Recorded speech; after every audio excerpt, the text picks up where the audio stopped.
want you all to feel free to ask questions. That's kind of what the studio audience is for. Not for like the laugh track and stuff. Yeah, yeah. Provide the laugh track, Mr. Bingham. I got you.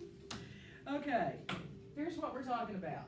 And this was on your video from last week. We have our little pendulum going. We talked about this a couple of weeks ago, that we start here. In the colonial period, the pendulum swings way out toward religion until it reaches a point it can't swing anymore, and that's like the Salem witch trials and other kinds of religious persecution. And then what happens? What did we actually talked about this kind of in our discussion board. Where do we go from there? Swings back the other way. To what? Rationalism. Yes. Rationalism or reason. This is the age of reason.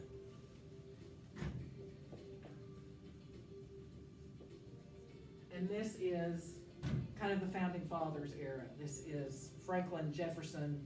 You've read all that. Does anybody have any questions about that before we move on? Okay, we'll come back to it. It's kind of a point of reference for us. But it's not the most fun reading of the semester, so we ran through it really fast, just to kind of give you a foundation in it. So, where would you think?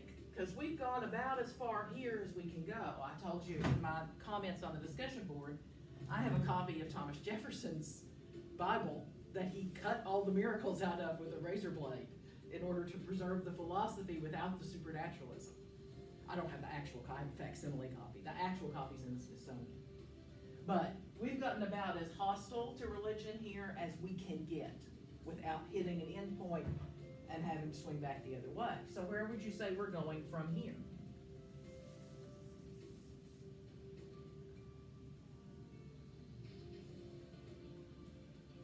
Oh, come on. Faint heart, ne'er one fair maiden. Somebody take a guess. We keep going farther into the rationalism. We've kind of hit as far as we can get for now. So what would happen? It starts to swing back. Okay? But we're not going quite to organized religion, because that era, at least in that way of thinking, is over. But we are going away from rationalism to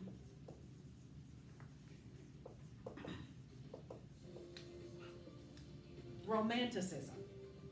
If here truth comes from the revelation of God, and if here truth comes from the brain, here truth comes from the emotions.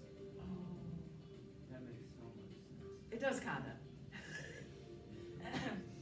of. You will, and it's not just emotion. There's also prioritizing nature comes in here. You're going to see, we're going to read Thoreau in this section. We're going to read a part of On Walden Pond.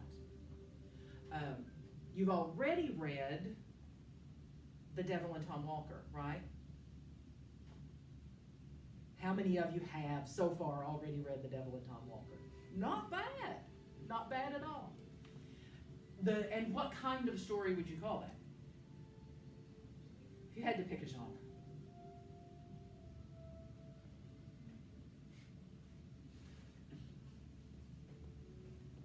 Oh, come on, take a flyer.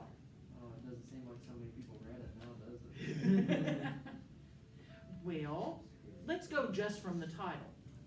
If you picked up a book off the shelf called The Devil and Tom Walker, what would you think? Horror. Thank you. Horror or fantasy, somewhere in that vein.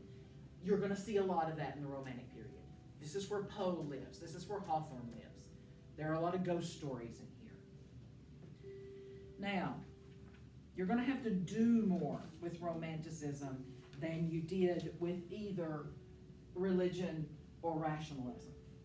So the colonial period or the revolutionary period. We're going to work more in this unit. So, this will be in your reading this week. There's going to be a little sidebar that looks like this. It's going to say, Characteristics of American Romanticism. Prioritize that.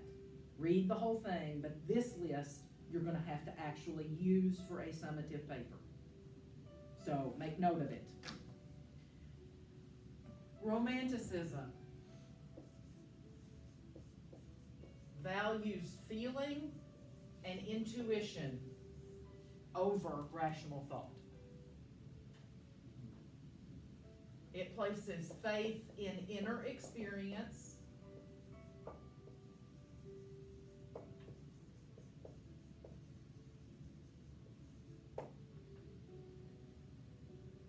shuns civilization.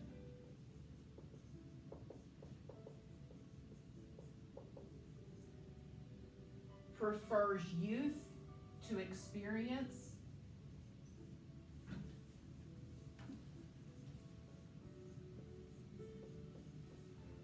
Champions individual freedom.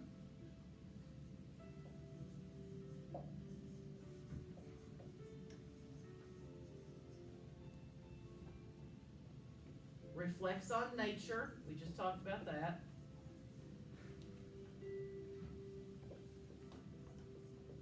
Prefers the past to the future.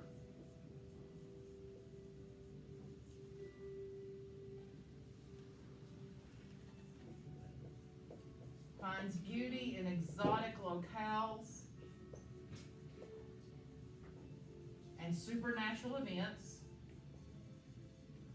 Not for nothing, but this is also the era in American history when people are having seances.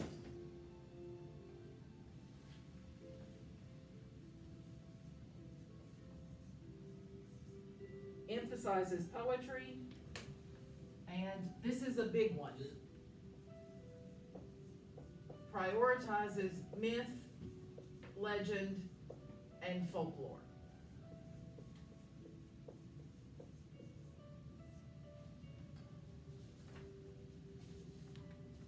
Okay. That's good enough for one video.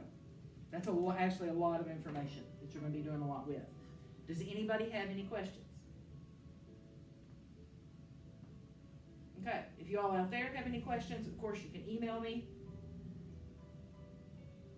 And here, we're going to get to work.